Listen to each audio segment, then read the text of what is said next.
Happy Sunday, Sixers fans. I hope everybody's been enjoying their weekend. Thank you for tuning in to the show today. And on today's 76ers now, going to be doing a little Sunday mailbag action, taking some of your questions, your comments, your hot takes, anything you're wondering or have to say about the 76ers. Love doing mailbags here on the channel. It's, an opportunity for you guys to get your voices heard on the show, and I'd love to get to hear different perspectives, different opinions here on the Sixers. So very exciting. Do another mailbag here on the channel. Before we get into it, if you didn't get a question in or you did get a question in and you want to continue the conversation about the 76ers, go follow me over on X. I'm on X at Jake Chipper, real simple. Trying to grow my following over there. Just talking Sixers pretty much every day. So, I just want to chop it up with more of the people, and another way to connect and continue to build the community we've started to grow here on the channel. So if you're on Twitter, go give me a follow. The first 10 people I see that follow me, I'm going to give you a follow back and also give you a shout out on a future video. So if you just want to talk Sixers with me, go follow me over on X.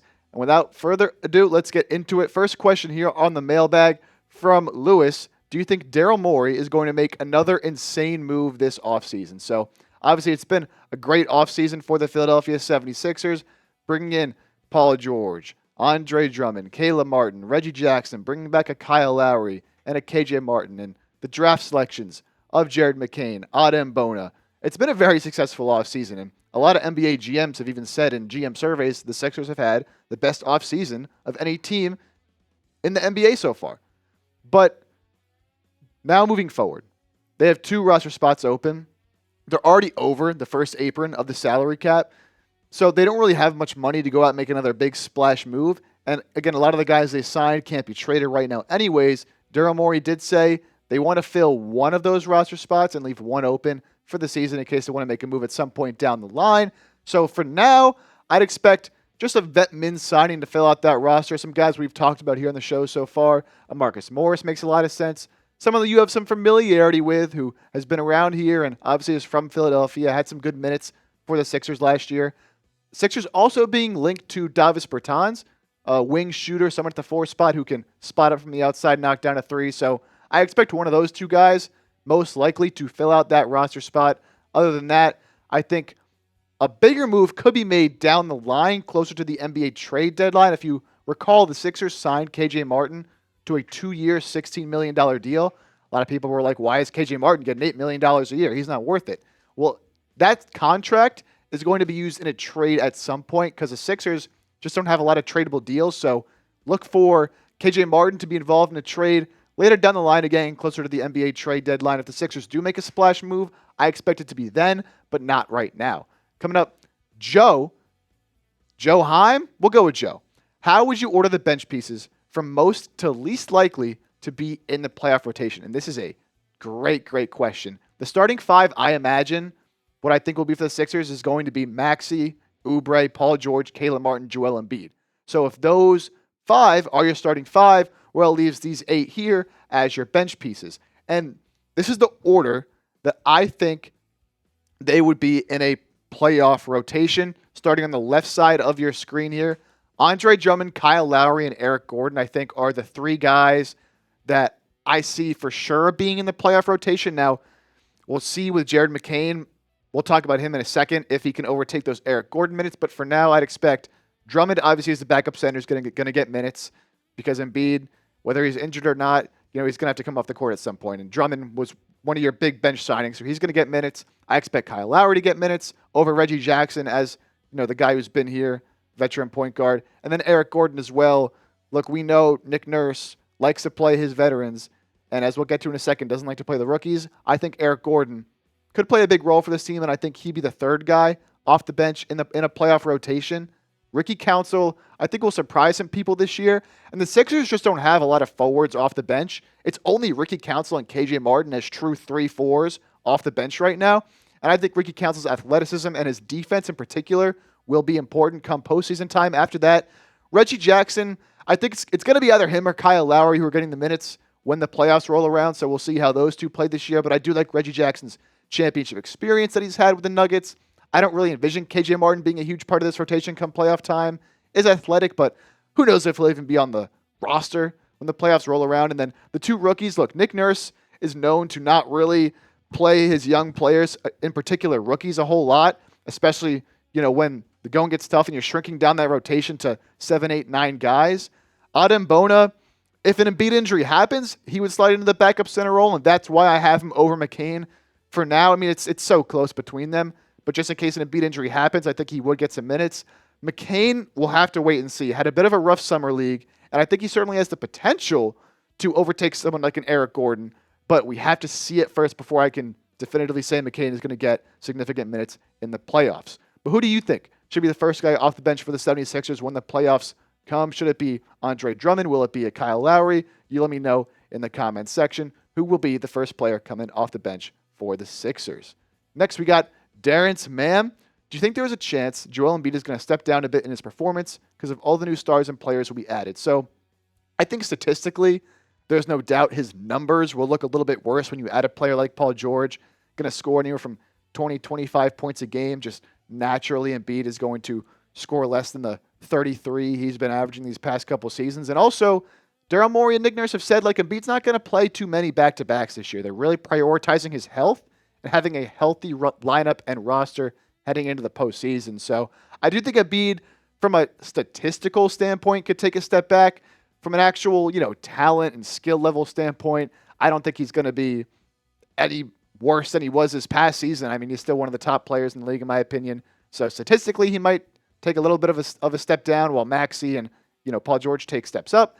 But I still expect him to be just as dominant as he always has been. Some guy, 795. How many more years should we run the process back until we just decide to trade Embiid and Paul George to start the rebuild? Well, I'll start off with this. I don't think you're trading Paul George at all. You gave him that massive contract for the next 4 years. What I believe is this next 4 years, until Paul George's contract runs out, is sort of your last-ditch effort. This is the last version of the team with Joel Embiid that you really have. So you've got to make it happen, ideally sooner rather than later, because Embiid's not getting any younger. Paul George isn't getting any younger.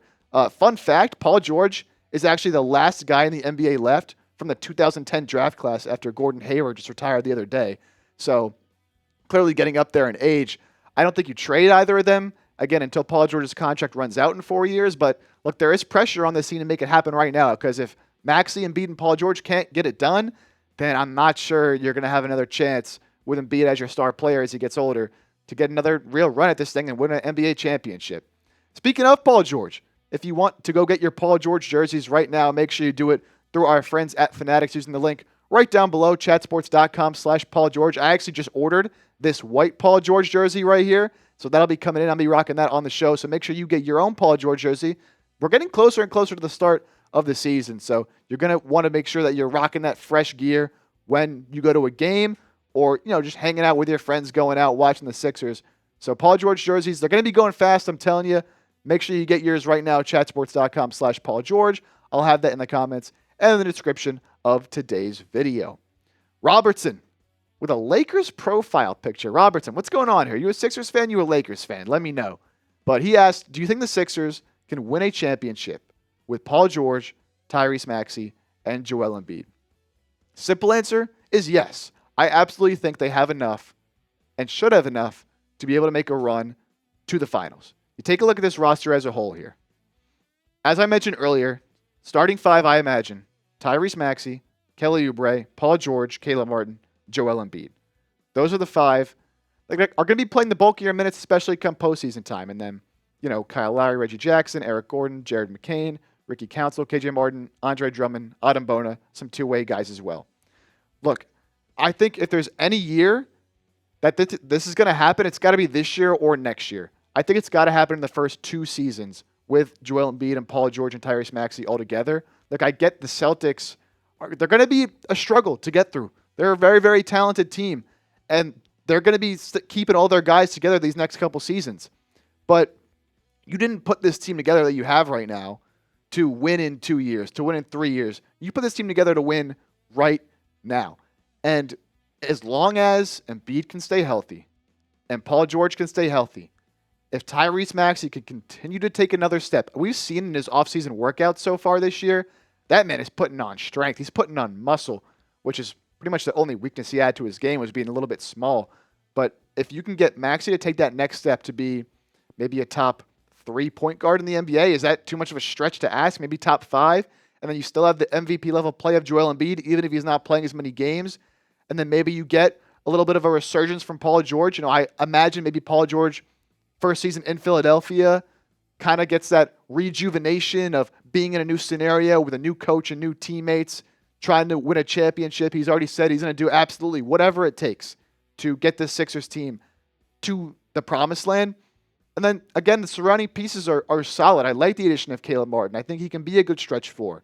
I like what Kelly Oubre can bring, especially defensively, which he had never been a good defender until this past season, and he's shown that now. So, again, you got to compete with the Celtics and with the Knicks. I think of course, the Bucks as well are always going to be in there. We'll see how that looks with this new team around Dame and Giannis. But, look, it's going to come down to, can you beat New York? Can you beat Boston? And can you finally just get over, that mental hurdle that you've had these past couple of years in Philadelphia of not being able to make a run to the conference finals and not being able to make a run to the finals? They absolutely have the talent to do it. I think they have the coaching to do it, and they have the assets to be able to make another move if they need to. But I do think, as currently constructed, the Sixers, there's no excuses, at least over the next couple of seasons, to, at the bare minimum, make a run to the conference finals, if not finally hoist that ever-elusive, I almost said Lombardi, the NBA Finals trophy. So what do you think? You are my opinion. I think they can get it done with this roster. You predict it for me.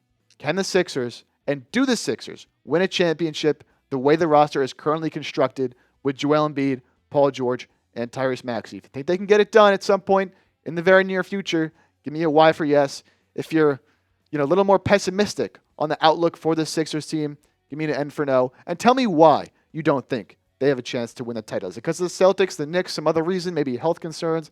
Let me know down in the comments section. That's going to do it for today's mailbag. One last reminder to go follow me over on X, Twitter, whatever you want to call it. I'm at Jake Chipper. Just want to, keep connecting with the family here at 76ers Now. Get to know more of you and keep talking Sixers every day because that's what I love to do. Make sure you subscribe to the channel here on 76ers Now, giving you content every single day, news, rumors, all the latest as we get closer and closer to this pivotal season for the 76ers. So hit that sub button. Hope everybody enjoyed their weekend, and we'll see you next time here on 76ers Now.